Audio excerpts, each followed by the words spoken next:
தமிழ் மக்களுக்கு எனது அன்பான வணக்கங்கள். இன்றைக்கு நம்ம பார்க்க போகிற சமையல் குறிப்பு மல்டி லேயர் பரோட்டா, அதாவது லச்சா பரோட்டா அப்படின்னு சொல்லுவாங்க. ரொம்ப சூப்பரான பரோட்டா ரெசிபிங்க. இந்த ரெசிபியை நீங்கள் மிஸ் பண்ணாமல் பாருங்கள். இது வரைக்கும் நம்ம வீட்டு கிச்சன் சேனலை சப்ஸ்கிரைப் பண்ணாதவங்க கீழே உள்ள ரெட் கலர் சப்ஸ்கிரைப் பட்டனை ஆன் பண்ணிக்கோங்க. பக்கத்தில் உள்ள பெல் பட்டனையும் ஸ்டார்ட் பண்ணிக்கோங்க. This is my humble request. உங்களுக்கு என்னோட வீடியோஸ் உடனே வரும். பரோட்டா செய்ய தேவையான பொருட்கள் 150 கிராம் கோதுமை மாவு எடுத்துக்கோங்க, 150 கிராம் மைதா மாவு எடுத்துக்கோங்க. ரெண்டுமே சேம் அமௌண்ட்டாக இருக்கணும். அப்புறம் 1 டேபிள் ஸ்பூன் ரவை வந்து நல்லா ஃபைன் ரவாவை எடுத்துக்கோங்க. பாம்பே ரவைன்னு சொல்லுவாங்களா, நல்லா சின்ன சின்னதாக இருக்கும், அந்த மாதிரி எடுத்துக்கோங்க. அப்புறம் சுகர் 1 டேபிள் ஸ்பூன், உப்பு வந்து 1/4 டீஸ்பூன் எடுத்துருக்குறேன். அப்புறம் கீ யூஸ் பண்ணி தான் நம்ம பரோட்டா பண்ண போகிறோம். நல்ல ஒரு குவாலிட்டியான கீயை யூஸ் பண்ணிக்கோங்க. அப்படி இல்லைன்னா நீங்கள் பட்டர் கூட யூஸ் பண்ணலாம், சால்டட் ஒன். இப்போ வந்து ஒரு பெரிய பாத்திரம் எடுத்துக்கோங்க. அதில் வந்து நம்ம இப்போ மாவு பிசைய போகிறோம். கோதுமை மாவு போட்டிருக்கிறேன், மைதா மாவு.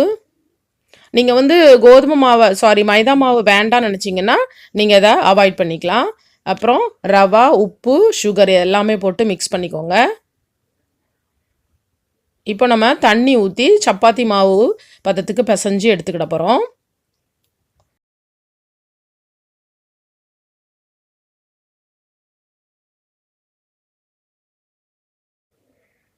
அப்புறம் வந்து ரொம்ப டைட்டாக பிசையாதீங்க. இப்போ வந்து நான் ஒரு பாக்ஸில் போட்டு மூடி வச்சிட்டேன் ஒரு 1/2 ஹவருக்கு. அப்புறம் வந்து எடுத்து லைட்டாக ஆயில் அப்ளை பண்ணிவிட்டு திரும்ப நம்ம இதை ஒரு 1/2 ஹவருக்கு ரெஸ்ட் எடுக்க வச்சிடலாம்.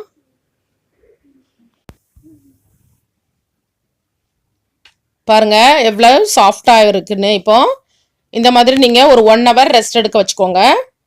அப்புறம் வந்து சின்ன சின்ன பால்ஸாக பிடிச்சி எடுத்துக்கோங்க. எல்லாம் சேம் குவாலிட்டியாக இருக்கட்டும். இப்போ வந்து நம்ம பிளாட்ஃபார்மை தான் யூஸ் பண்ண போகிறோம். ஸோ பிளாட்ஃபார்மை நல்லா க்ளீன் பண்ணிவிட்டு அதில் வந்து கொஞ்சோண்டு ஒரு 1/4 டீஸ்பூன் கீ போட்டிருக்கோம். ஏன்னா நம்ம மாவு போட்டு நம்ம வந்து இன்றைக்கி வந்து உருட்ட போகிறது இல்லை, ஒன்லி கீ போட்டு தான் உருட்ட போகிறோம். இந்த மாதிரி நல்லா ஷேப் எப்படி இருந்தாலும் பரவாயில்ல, இந்த மாதிரி நல்ல லேசான லேயராக அதாவது தின்னான ஒரு இதாக உருட்டி நல்லா எடுத்துக்கோங்க. அப்புறம் கீ மேலே கண்டிப்பாக அப்ளை பண்ணணும். கீ அப்ளை பண்ணிவிட்டு என்ன பண்ணுறீங்க, இந்த மாதிரி ஒரு கத்தி எடுத்து சின்ன சின்னதாக கீறி விட்டுக்கோங்க. அதாவது அது அப்படி இல்லைனா பிட்ஸா கட்டர் இருந்ததுன்னா அது மூலம் கூட பண்ணிக்கலாம். நீங்கள் இந்த லேயர்ஸ் சின்ன சின்ன எவ்வளோ சின்னதாக கட் பண்ணுறீங்களோ அவ்வளோ அழகான லேயர்ஸ் உங்களுக்கு பரோட்டாவில் கிடைக்கும்.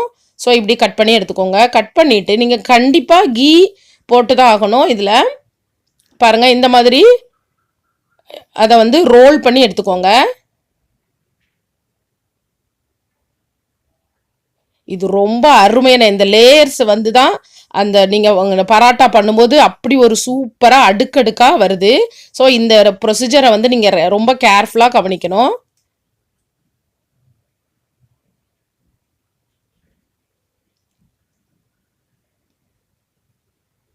பாருங்கள், இப்படி எடுத்துக்கோங்க. அப்புறம் லைட்டாக இழுத்து விட்டுக்கோங்க. லைட்டாக ரொம்ப ப்ரெஸ் பண்ணிடாதீங்க. நீங்கள் அதை லைட்டாக இழுத்துட்டு அப்புறம் வந்து இப்படி ரோல் பண்ணிக்கோங்க. நான் எப்படி பண்ணுறேன் அதே மாதிரி பண்ணிக்கோங்க. இப்படி ரோல் பண்ணிவிட்டு அந்த மேலே அது லாஸ்ட்டு எண்டை வந்து அதோட எட்ஜில் அதை வந்து கீழே சைடில் கொண்டு ப்ரெஸ் பண்ணி அழுத்தி விட்டுருங்க. அவ்வளோதான், சைடில் கொண்டு அவ்வளோதான். இந்த மாதிரி பண்ணிக்கோங்க. சூப்பராக, இதுதான் அதோட லேயர்ஸ். இப்போ வந்து இது மேலே லைட்டாக கீ அப்ளை பண்ணிவிட்டு இப்போ நம்ம இதை ஒரு 10 மினிட்ஸ்க்கு ரெஸ்ட் எடுக்க வச்சிடலாம். அதே சமயத்தில் நம்ம மற்ற பரோட்டாஸையும் ரெடி பண்ணி எடுத்துக்கலாம். மற்ற மாவையும் உருட்டி எடுத்துக்கலாம். இதில் நிறைய ஷேப் இருக்குங்க. நான் வந்து இன்றைக்கி 3 வந்து வேறு ஷேப்பில் பண்ணியிருக்கேன், 2 வந்து வேறு ஷேப்பில் பண்ணியிருக்கிறேன். வீடியோ பெருசாகிடும் அப்படிங்கிறதுனால 2வது ஷேப்பை நான் உங்களுக்கு காமிக்கலை. இப்போ நம்ம இந்த மாதிரி மேலே வந்து அதாவது பிளாட்ஃபார்மில் லைட்டாக கீ அப்ளை பண்ணிக்கோங்க. அப்புறம் இப்படி உருட்டிக்கோங்க. மாவு யூஸ் பண்ணாதீங்க. அப்புறம் நீங்கள் எடுக்க பாருங்க எவ்வளோ அழகான லேயர்ஸ் வந்துருக்குன்னு. நீங்கள் எடுக்கும்போது பிஞ்சிரும். ஸோ கண்டிப்பாக நீங்கள் கீ யூஸ் பண்ணி தான் ஆகணும். அப்படி இல்லைன்னா நீங்கள் ஆயில் கூட யூஸ் பண்ணிக்கலாம். பட் கீ யூஸ் பண்ணிங்கன்னா ரொம்ப நல்ல மணமாக டேஸ்ட்டாக இருக்கும். நான் இப்போ வந்து பேனில் போட்டுட்டேன். நீங்கள் போடும்போது ரொம்ப கேர்ஃபுல்லாக எடுத்து போடுங்க.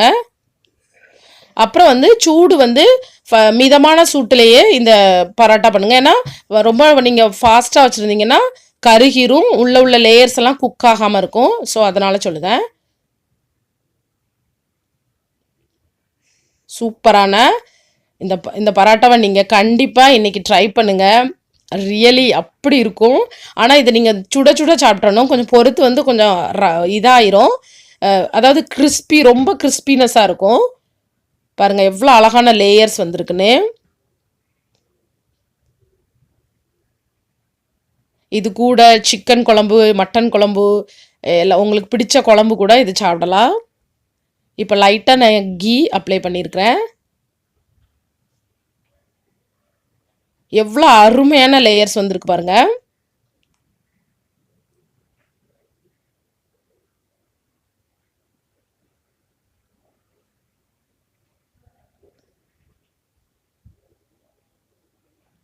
பாருங்க எவ்வளோ அருமையான லேயர்ஸ் வந்திருக்குன்னு. நீங்கள் அப்படி எடுத்து பார்த்தாலே தெரியும்.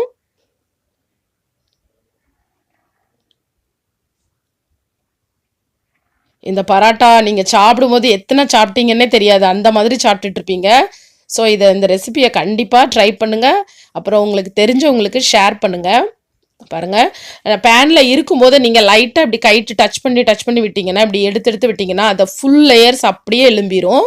ஏன்னா குக் ஆகும்போதே அப்படி ஆனால் ரொம்ப சூடாக இருக்கும். அதே சமயத்தில் அந்த டைமில் நீங்கள் பண்ணினீங்கன்னா பாருங்கள் எவ்வளோ அழகாக வந்திருக்குன்னு. அருமையான லச்சா பரோட்டா ரெடி ஆகிட்டு. இது அடுத்த பரோட்டா பண்ணுதுன்னா, ஆக்சுவலி இந்த சின்ன சின்ன ஸ்ட்ரிப்பாக சின்னதாக நீங்கள் பண்ணுறீங்களா, அதுதான் ரொம்ப அருமையான பரோட்டாவாக வருது. ரொம்ப நீங்கள் எவ்வளோ சின்னதாக கட் பண்ணுறீங்களோ அவ்வளோ அருமையான லேயர்ஸ் கிடைக்கும் உங்களுக்கு. இப்பொழுது அடுத்த பரோட்டா ரெடி ஆயிட்டு. இது இது பண்ணும்போது வீடே மணக்கும். ஏன்னா ஃபுல் கீ, அப்புறம் நல்ல கோதுமை மாவு பாதி யூஸ் பண்ணியிருக்கிறோம். ஸோ நல்ல ஒரு மணமாக ஹெல்த்தியான ஒரு பரோட்டா ரெசிபி இது. கண்டிப்பாக ட்ரை பண்ணுங்கள் இதை. பாருங்கள் அதோட லேயர்ஸ் பாருங்கள் எப்படி இருக்குன்னு. நீங்கள் எவ்வளோ சின்னதாக கட் பண்ணுறீங்களோ அவ்வளோ அழகான லேயர்ஸ் கிடைக்கும் உங்களுக்கு. சூப்பரான லச்சா பரோட்டா ரெடி ஆயிட்டு. இது வரைக்கும் பொறுமையாக என்னோட ரெசிபியை பார்த்ததுக்கு ரொம்ப ரொம்ப நன்றி. இந்த ரெசிபி உங்களுக்கு மனசார பிடிச்சிருந்துன்னா ஒரு தம்ஸ் அப் கொடுங்க. உங்களுக்கு தெரிஞ்சவங்களுக்கு ஷேர் பண்ணுங்கள். தேங்க்யூ ஸோ மச் ஃபார் வாட்சிங். தேங்க்யூ.